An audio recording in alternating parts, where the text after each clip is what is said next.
Oke, sekarang kita masuk pada materi fokus 3 bersama saya, Rahma Danera dan Delva Febrini Tamhir. Hmm, Lanjut.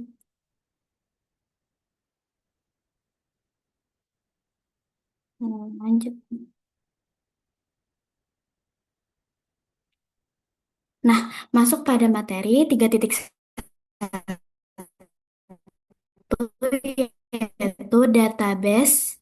Nah, database adalah koleksi data yang tersimpan secara sistematis agar mudah diakses, dikelola, dan diperbarui. Nah, database ini dikelola pada DBMS atau Database Management System itu sebagai software untuk mengelola penambahan, update, dan penghapusan data. Nah, salah satu fungsi database itu untuk mendukung OLTP atau Online Transcript Processing. Itu sebagai sistem untuk memproses transaksi yang terus berubah secara real time. Lanjut.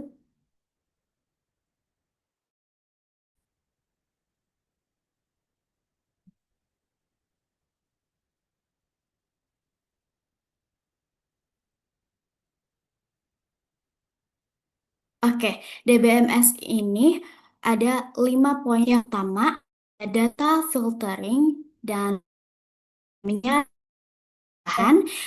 Ada data integrity, itu sebagai menjaga akurat dan uh, konsistensi data. Dan ketiga ada data synchronization, itu menghubungkan data dari berbagai sumber agar tetap konsisten. Keempat ada data increment, itu analisis profitabilitas dan produktivitas penjualan berdasarkan wilayah, produk, tim, atau individu. Dan terakhir ada data maintenance. Itu menjaga kualitas dan keamanan data dari waktu ke waktu. Nah, berikutnya ada data arsitektur. Nah, dia ada dua model. Yang model pertama ada centralized database. Nah, semua data tersimpan dari satu lokasi pusat. Terus kualitas data ini lebih konsisten, keamanannya lebih baik, tetapi terdapat delay saat diakses dari lokasi jauh. Service pusatnya down, seluruh sistemnya lumpuh. Nah, kedua ada distributed database, itu data tersimpan di beberapa lokasi. Aksesnya ini lebih cepat. Dan jika satu bermasalah, server lain masih tetap jalan. Tapi ini lebih rumit dalam sinkronisasi data, contohnya seperti gambar di sebelah kiri saya dan sebelah kanan. Nah, kiri ini merupakan centralized database dan kanan merupakan distributed database. Lanjut.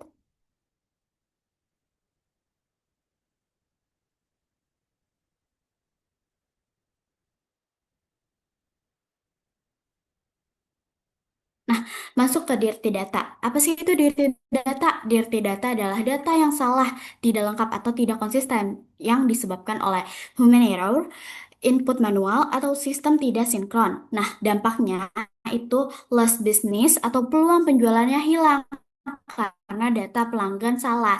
Nah, kedua ada costly fix atau biaya tambahan untuk memperbaiki kesalahan data. Nah, di low performance itu karyawan membuat waktu mengerumus dari dirty data itu ada cost sama dengan lost business value ditambah cost to prevent ditambah cost to concrete.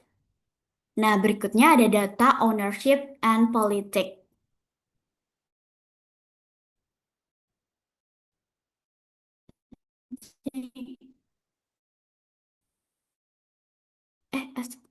Jawab. Tanpa data kepemilikan jelas, data sering tidak konsisten. Yang kedua, data politik itu kok data terjadi karena setiap pihak masalah merasa ingin memiliki dan enggan berbagi data. Masalah ownership dan politik ini data tidak sinkron. Tugas hilangnya kepercayaan. Selanjutnya,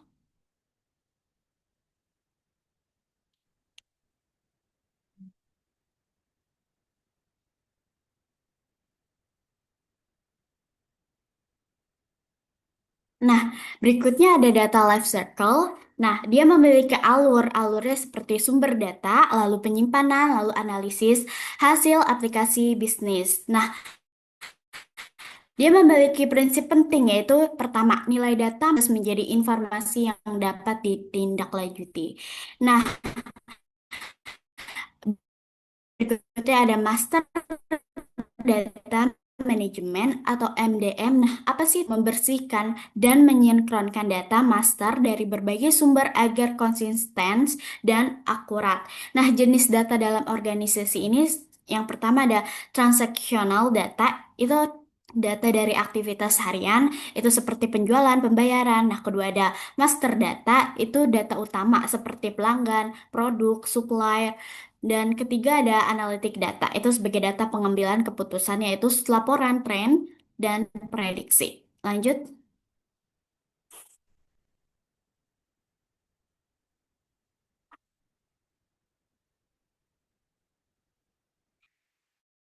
Nah,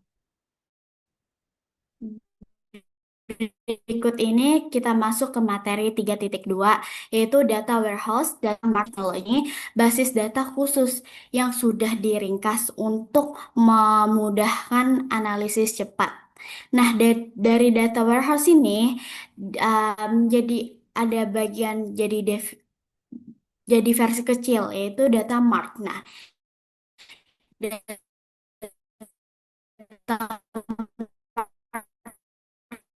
ini versi kecilnya berfokus pada departemen atau fungsi yang tertanya keuangan, pasar, dan personal. Selanjutnya, ini enterprise yang mengintegrasikan sekian perusahaan yang merupakan data yang menyimpan gudang yang besar lah istilahnya.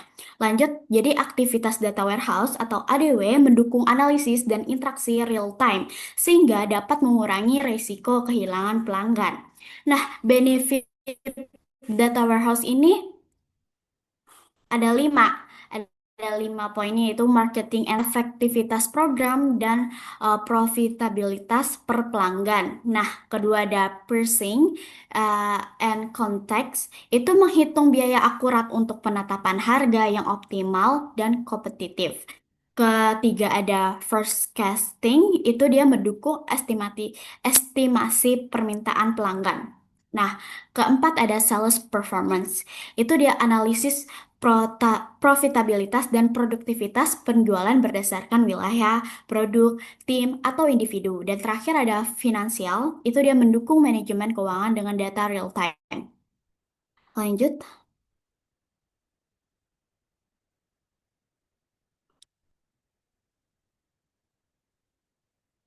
Nah, berikut ini building a data warehouse yang sudah awal yang seperti yang maksudnya seperti yang sudah saya jelaskan. Eh, jadi pada gambar ini merupakan proses data warehouse. Nah, di sisi kiri ini merupakan gambaran mentahnya yaitu seperti transaction system dan operasional. Terus lanjut ke masuk ETL proses. Eh, itu itu ekstra, itu mengambil data dari sumber, transfer itu membersihkan, menyamakan format dan menghapus data ganda. Terus lanjut ke load itu memasukkan data yang sudah bersih ke warehouse. Lanjut pada kotak besar yang tengah itu merupakan enterprise data warehouse atau EDW. Di sinilah semua data dari berbagai sumber dikumpulkan, disimpan secara terintegrasi. Terus lanjut pada dari data warehouse ini bisa dipecah menjadi data mart, yaitu gudang kecilnya untuk tiap divisi. Uh, jadi dari operational data stores itu database untuk sistem transaksi yang memakai konsep data warehouse agar data lebih bersih, mendukung keputusan jangka pendek yang melibatkan aplikasi penting. Nah, data mart ini versi kecil kan, dan lebih mudah dari data warehouse. Fokus pada strategi bisnis untuk SBU atau departemen tertentu, implementasi cepat 90 hari kurang lebih ya, dikelola lokal bukan pusat, menyimpan data lebih sedikit hingga akses lebih cepat dan mudah dipahami, dan terakhir mendukung unit bisnis membangun decision support system tanpa bergantungnya ke IS pusat. Lanjut.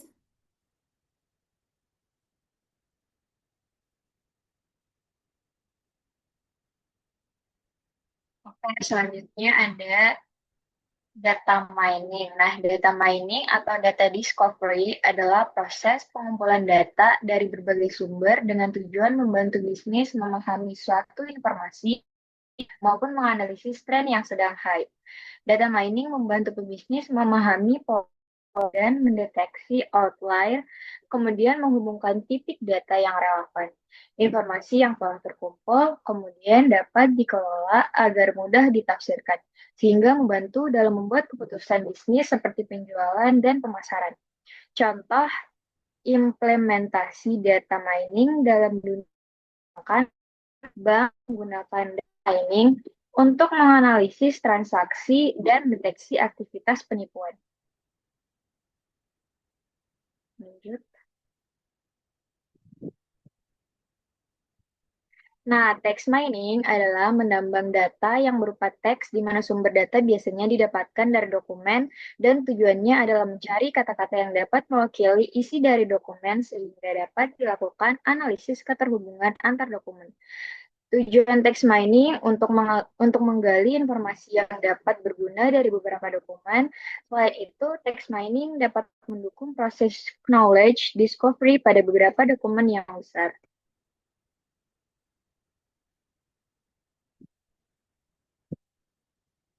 Di sini ada beberapa tahapan text mining. Yang pertama, pengumpulan data. Data dikumpulkan dari berbagai sumber seperti situs web, media sosial, email, atau dokumen teks lainnya. Yang kedua, pemrosesan data. Data teks diubah menjadi format yang lebih mudah diproses, termasuk tekonisasi, penghapusan kata tidak penting atau stop words, dan stemming atau lemmatization. Yang ketiga ada transformasi data. Setelah dibersihkan, teks diubah menjadi bentuk yang dapat dianalisis seperti representasi, frekuensi kata, atau TF-IDF.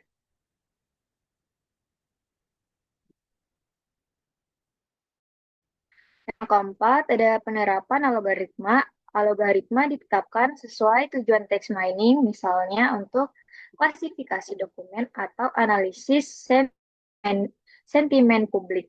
Dan yang kelima, ekstraksi dan analisis informasi. Informasi yang relevan diekstraksi dan hasil analisis kawasan penting.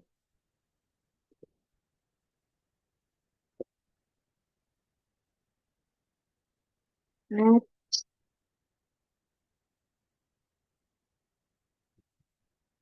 ini teks analitik prosedur yang pertama, exploration.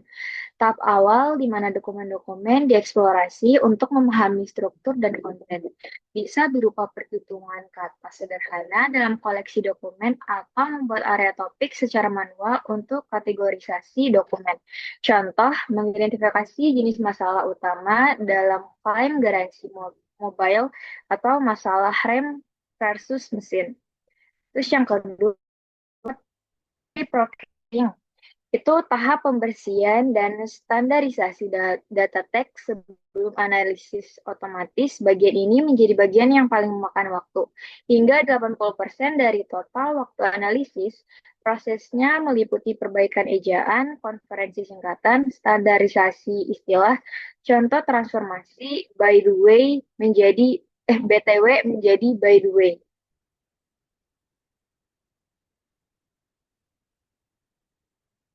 Dan yang ketiga ada categorizing and modeling itu pengelompokan dokumen berdasarkan informasi yang terkandung di dalamnya dengan menggunakan kombinasi model statistik dan aturan bisnis.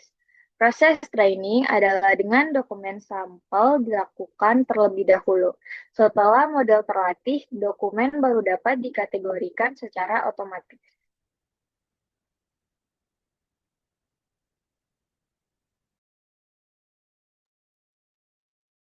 Nah, ini masuk di 3.4, Business Intelligence atau BI Analytic.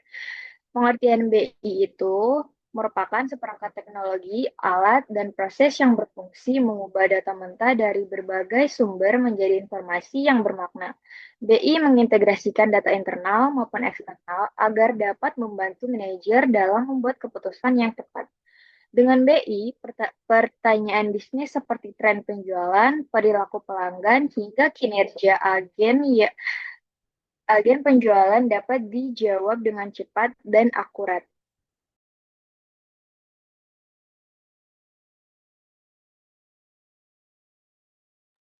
Nah, konsep dasar BI berfokus pada pemanfaatan data warehouse yang dipadukan dengan perangkat analitik. Data mentah dari transaksi perusahaan dikumpulkan, diproses, lalu ditransformasikan menjadi informasi yang lebih bermakna bagi manajer dan pimpinan. Inti dari BI ada empat. Yang pertama, mengintegrasikan data dari banyak sumber. Yang kedua, mengubah data mentah menjadi informasi yang mudah dipahami. Yang ketiga, mendukung analisis kinerja masa lalu dan prediksi tren masa depan. Dan yang terakhir, menjadi dasar yang kuat bagi keputusan strategis.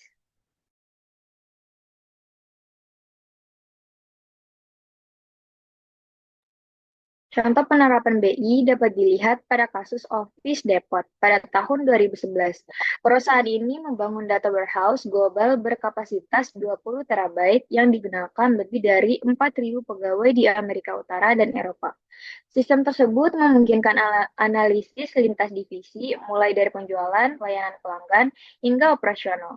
Dari hasil analisis diketahui bahwa margin keuntungan mesin fotokopi berwarna lebih tinggi dibandingkan mesin hitam putih. Informasi ini membuat manajemen segera menyesuaikan strategi inventory dengan fokus pada produk berwarna yang lebih menguntungkan.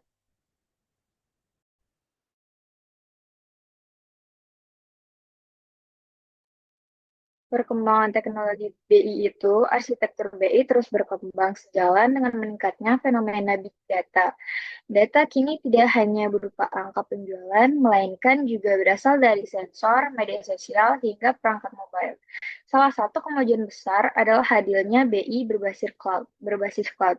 Yang pertama itu cloud public. Cloud public itu menyediakan layanan host atau perangkat lunak yang diakses melalui internet. Terus ada cloud privat, data dikelola langsung oleh perusahaan menggunakan teknologi cloud.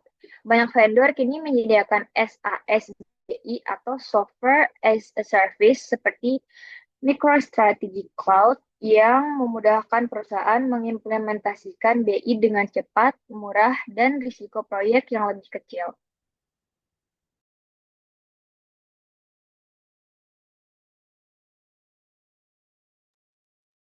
Bisnis analitik sebagai keunggulan kompetitif. Analitik bisnis kini menjadi sumber utama keunggulan kompetitif. Survei oleh MIT Sloan Management Review dan IBM 2011 menunjukkan bahwa 58% perusahaan memperoleh keunggulan kompetitif dari analitik, naik dari 37% tahun sebelumnya. Perusahaan dengan kinerja terbaik menggunakan analitik 5 kali lebih banyak dibandingkan yang berkinerja rendah. Setengah dari perusahaan menjadi pengembangan analitik sebagai prioritas utama. Analitik tidak hanya dipakai dalam peramalan keuangan, tetapi juga diterapkan di rantai pasok, pemasaran, layanan, pelanggan, hingga strategi bisnis.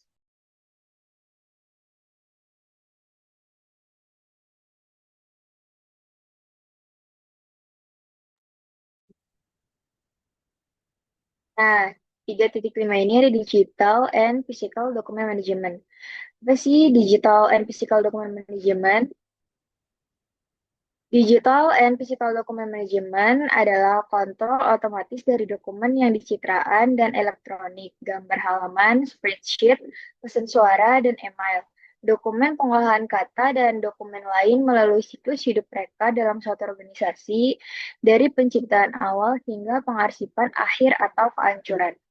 Dokumen Manajemen Sistem atau DMS terdiri dari perangkat keras dan perangkat lunak yang mengelola dan mengarsipkan dokumen kertas menjadi e-dokumen, dan kemudian mengindeks dan menyimpannya sesuai dengan kebijakan perusahaan. DMS juga memiliki query dan kemampuan pencarian, sehingga dapat diidentifikasikan dan diakses seperti data dalam database.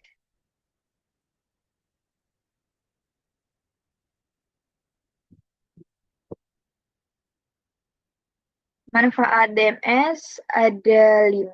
Yang pertama, memungkinkan perusahaan untuk mengakses dan menggunakan konten yang terkandung dalam dokumen.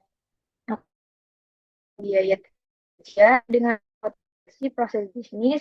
Yang ketiga, mengurangi waktu dan upaya yang diperlukan untuk melakukan pengambilan keputusan dan meningkatkan keamanan konten.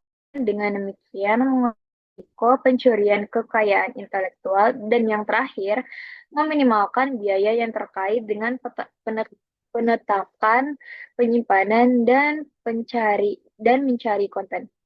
Contoh DMS, perangkat lunak alur kerja, alat penulis, pemindai, dan database.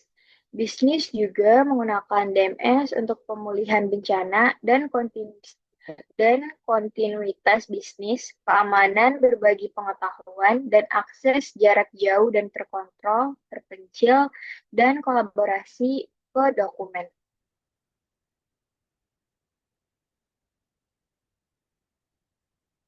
Oke, sekian materi dari fokus grup 3, teman-teman.